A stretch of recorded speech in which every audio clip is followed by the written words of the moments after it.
March towards liberty starts now. This is Freedom Watch.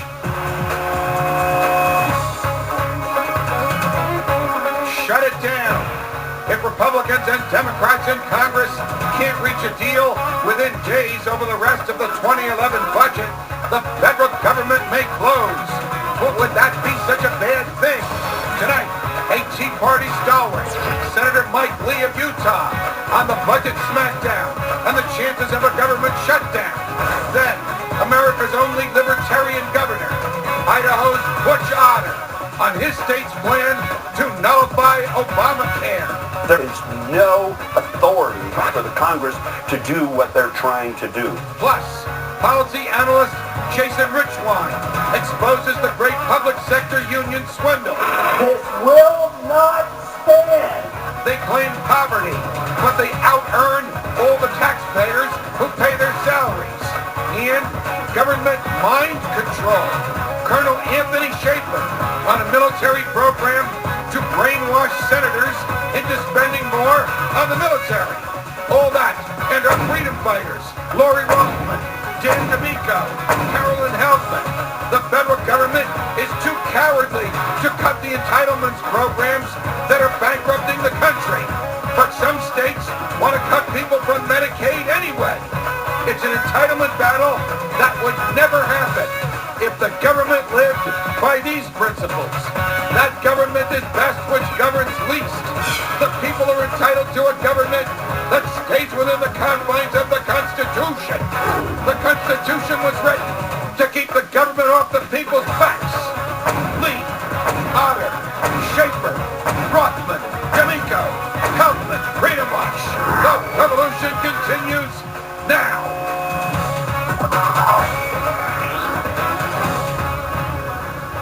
Tonight on the docket, what does it mean to nullify Obamacare? It's a course of action available to states which believe that the federal government has written and imposed an unconstitutional law, in this case health care reform, on them.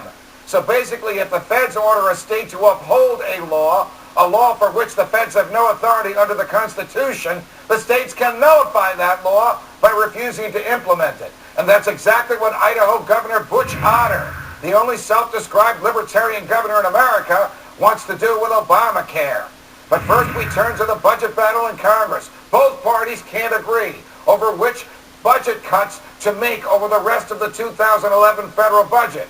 Congress is scuffling over billions in the face of a $1.6 trillion shortfall.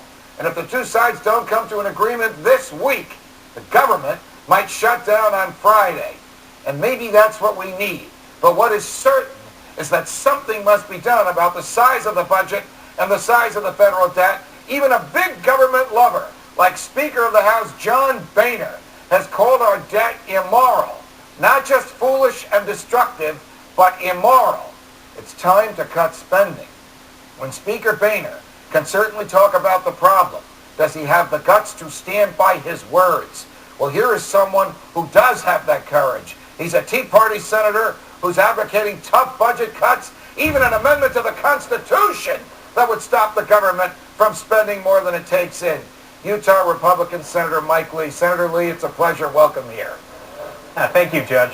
What is the latest? What kind of an agreement was worked out either Friday evening or over the weekend or earlier today between the Republican leadership of the House and the White House and the Democratic leadership in the Senate that would let the government stay in business for a few more months, only to kick the can down the road until we have to debate this all over again?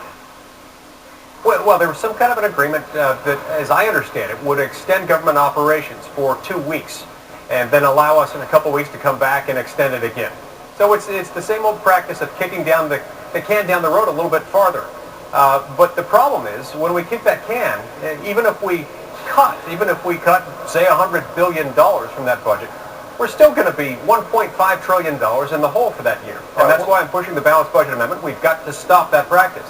What is accomplished by delaying the debate and the need to make hard decisions by just 2 weeks? Is there something happening this week that prevents the Congress from debating this? Is there a reason everybody was off last week? Does that have any reason for this 2-week stopgap measure? We're going to be here in another 10 days.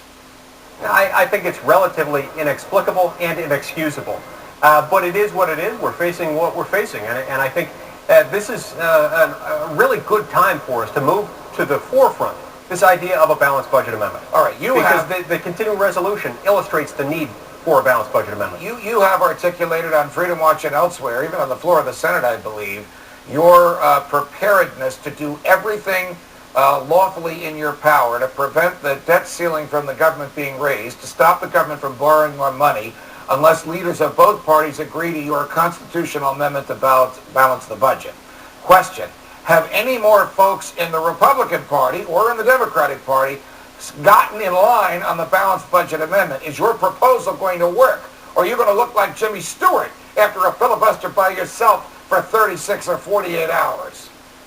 No, I'm certainly not going to look like Jimmy Stewart. I'll be joined by a lot of Republicans, and I believe a number of Democrats as well will join in at the end of the day, because the American people overwhelmingly support a balanced budget amendment, and they are overwhelmingly very much against raising the national debt ceiling yet again. Are Republicans in both houses acutely aware of the degree to which the American public is watching them? The Tea Party folks out here, the fiscal conservatives from across the board, particularly among independents, and the attitude amongst Americans that this may be the last time we believe Republicans who will tell us they will cut the budget, they will stop the borrowing, they will reduce the spending, and then they go ahead and do business as usual. I know that you are not someone about whose fidelity they are concerned, but many of your colleagues gives them much reason to be concerned.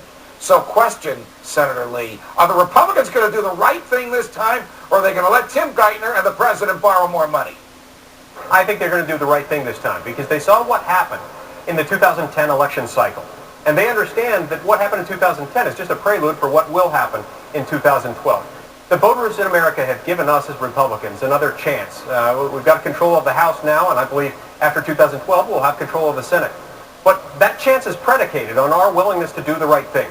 And the people in both parties all across America want us not to raise the debt ceiling, and they want us to enact a balanced budget amendment. Is Senator Mitch McConnell, the leader of the Republicans in the House, Senator John Kyle, Senator John McCain, the sort of leadership, whether by law or de facto, are they on board with the balanced budget amendment?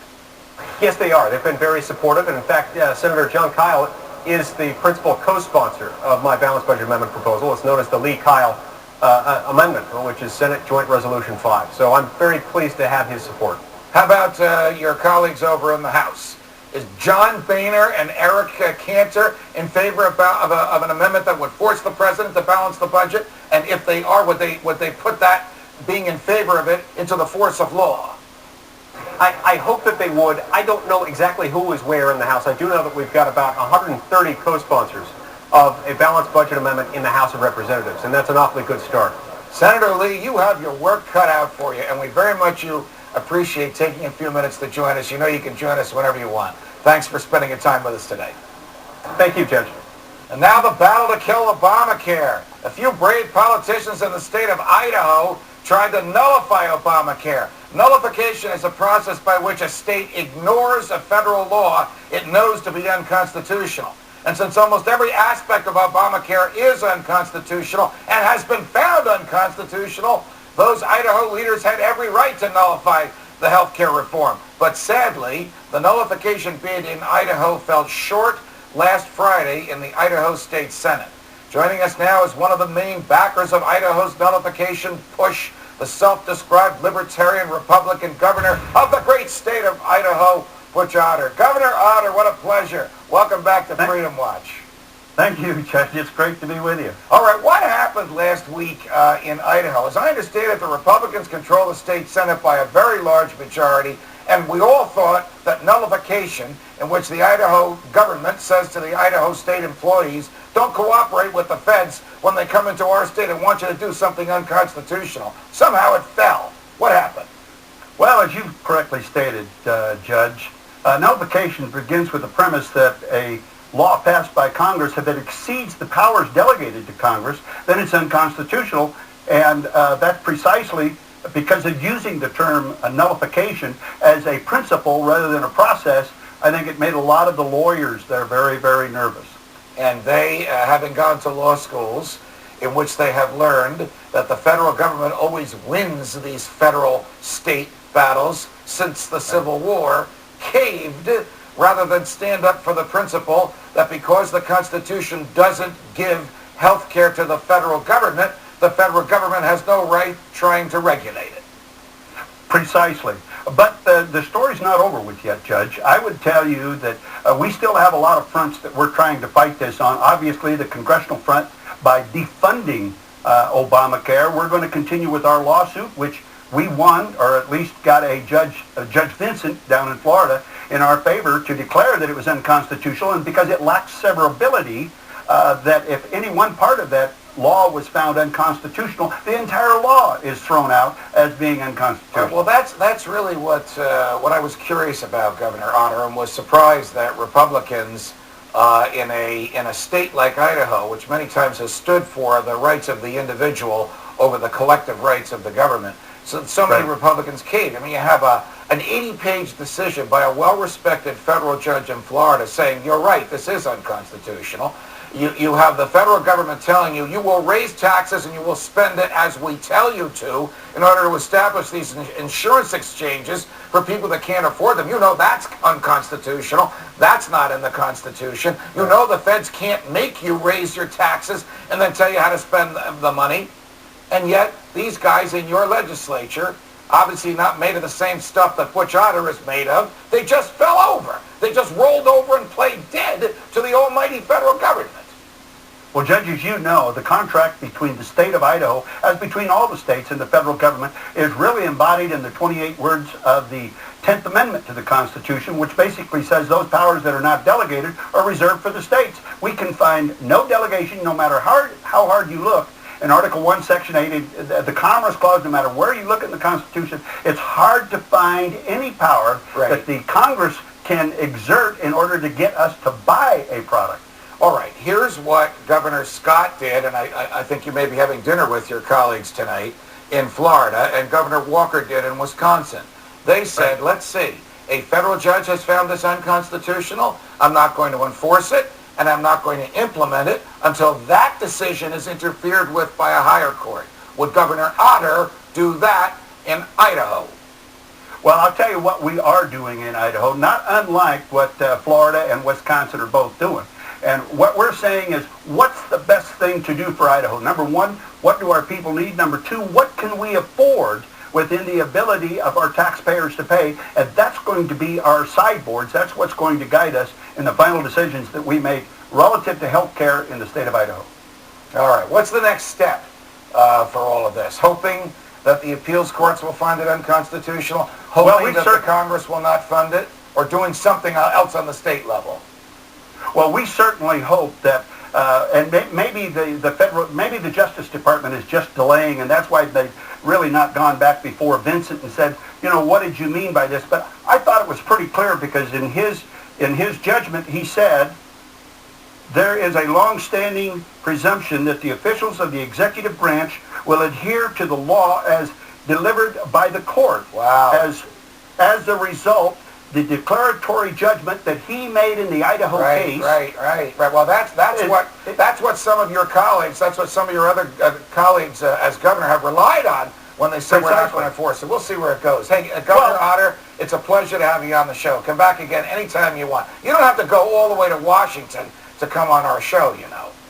I know, and you've always been so gracious in allowing me the time and the opportunity to explain. Thank you, Governor. Is the showdown in Wisconsin really a war on unions, or are the unions at war with taxpayers? Find out next.